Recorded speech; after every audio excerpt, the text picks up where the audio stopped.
Hello everyone, welcome back to the channel. Today we are talking about one of the most shocking and explosive developments in recent history. Israel is under fire. Iran has launched a massive missile barrage, igniting what many are now calling an all-out war across the Middle East. What began as a sudden and devastating strike has now evolved into a full-scale regional conflict, involving multiple nations, alliances, and powerful military forces.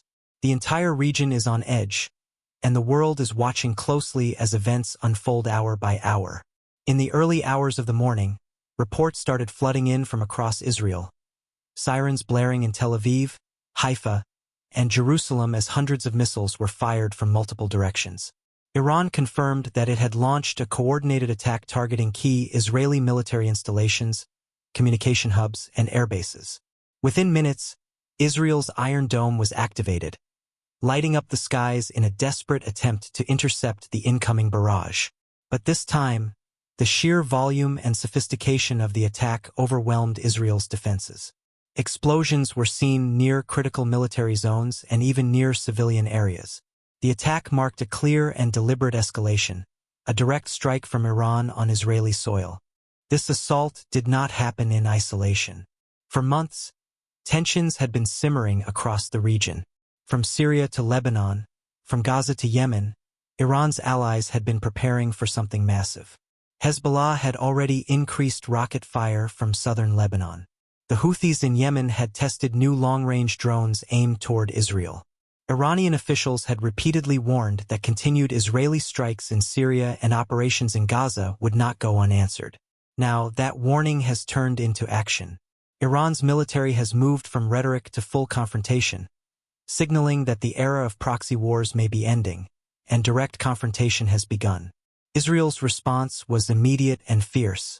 Within hours, Israeli fighter jets took off from multiple bases, striking back against Iranian positions in Syria and western Iraq. The Israeli Defense Forces declared a state of total war, mobilizing reserve units and deploying tanks near the Lebanese and Gaza borders. Prime Minister Benjamin Netanyahu addressed the nation, vowing that Israel would defend itself with every measure of power, and that Iran would pay a heavy price for this aggression.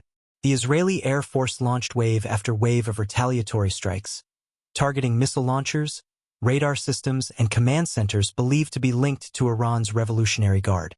Across the region, panic and chaos spread rapidly. Oil prices surged overnight. Air traffic was diverted as airlines canceled flights into Tel Aviv. Neighboring countries began reinforcing their own defenses, fearing the conflict could spill over their borders. The United States, a close ally of Israel, immediately condemned Iran's actions and declared its full support for Israel's right to defend itself.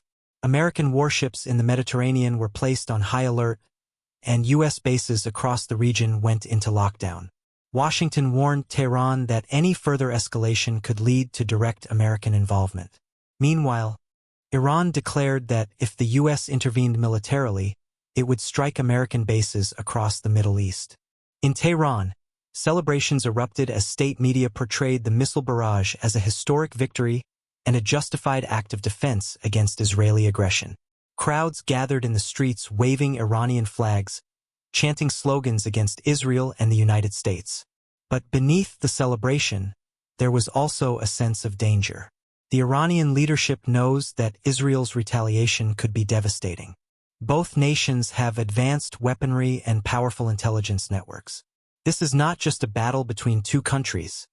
It's a clash between two regional powers with global implications. The attack itself was highly sophisticated. Intelligence experts say Iran used a mix of ballistic missiles, cruise missiles, and long-range drones, launched simultaneously from multiple locations to overwhelm Israel's defenses. Some reports suggest that cyber attacks also targeted Israeli communication networks, disrupting radar and defense systems moments before the missiles arrived. This combination of digital warfare and physical assault marked one of the most complex military operations in recent Middle Eastern history. It also demonstrated Iran's growing military capabilities and its willingness to use them directly. Israel's Iron Dome system, long considered one of the most advanced missile defense networks in the world, faced its toughest test yet. While it intercepted dozens of missiles, it could not stop them all. Videos circulated online showing bright flashes in the night sky, followed by explosions in several Israeli cities. Civil defense sirens continued for hours as families rushed to bomb shelters. Emergency services were stretched to their limits. Despite the chaos, the Israeli population remained resilient, united under the belief that survival and resistance were not just a choice but a necessity. Meanwhile, Hezbollah began launching rockets from southern Lebanon, opening a northern front. The Israel Defense Forces responded by shelling Hezbollah positions, further escalating the situation. In Gaza, Hamas renewed its rocket fire, claiming solidarity with Iran and Hezbollah. The Middle East suddenly found itself engulfed in multiple simultaneous conflicts. Analysts are now calling it the most dangerous moment in decades, one miscalculation away from a regional war that could draw in superpowers.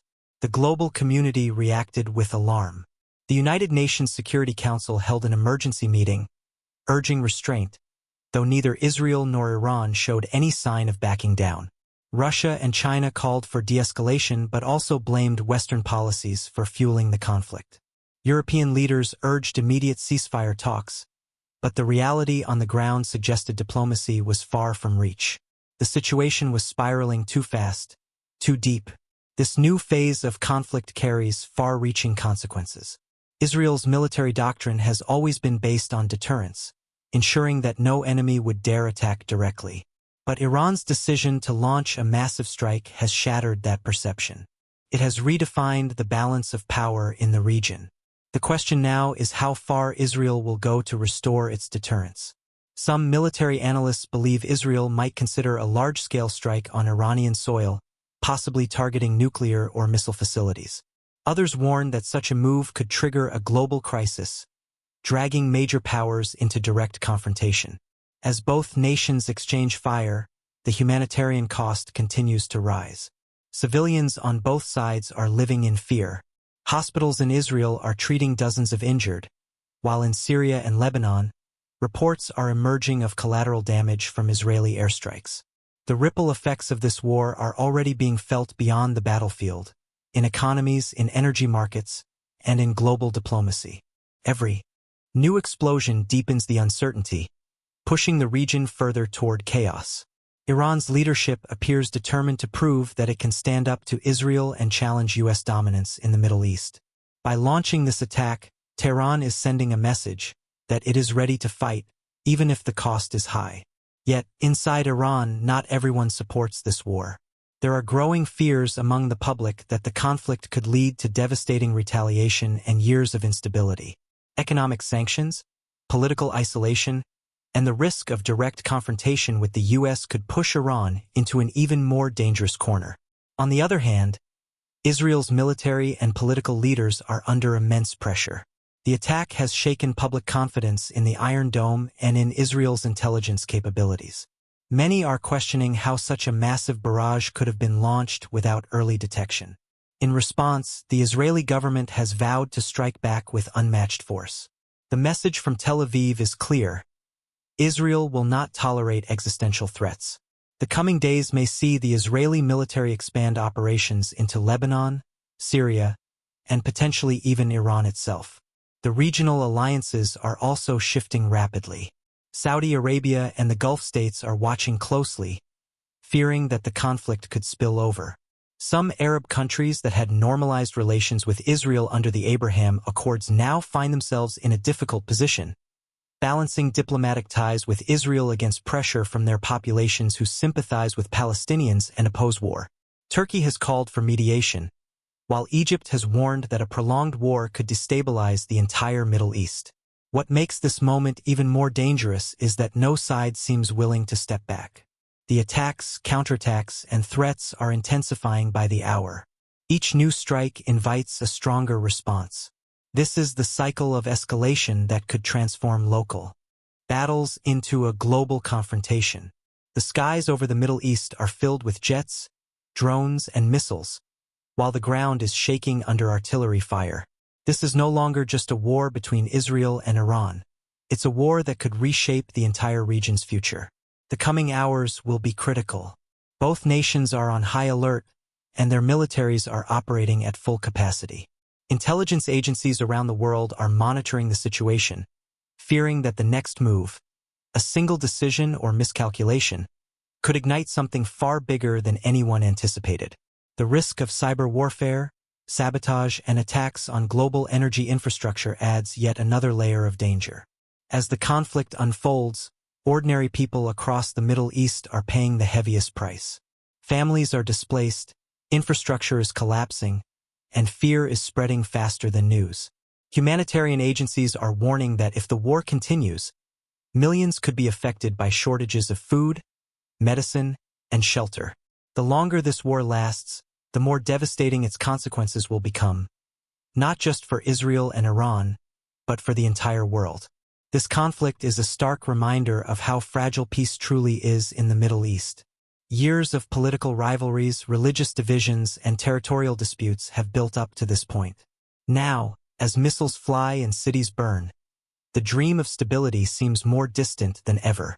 Leaders across the globe are calling for calm, but the momentum of war is difficult to stop once it begins. At this moment, the only certainty is uncertainty itself. Both Israel and Iran are powerful, determined, and unwilling to back down. The situation is changing rapidly, and what happens next could alter the geopolitical landscape for decades. As the missiles fall and the world holds its breath, one thing is clear: this is a turning point in Middle Eastern history, and perhaps in global security as a whole. Stay tuned for updates as this story continues to develop. The next few days may define the future of the region, and possibly the world.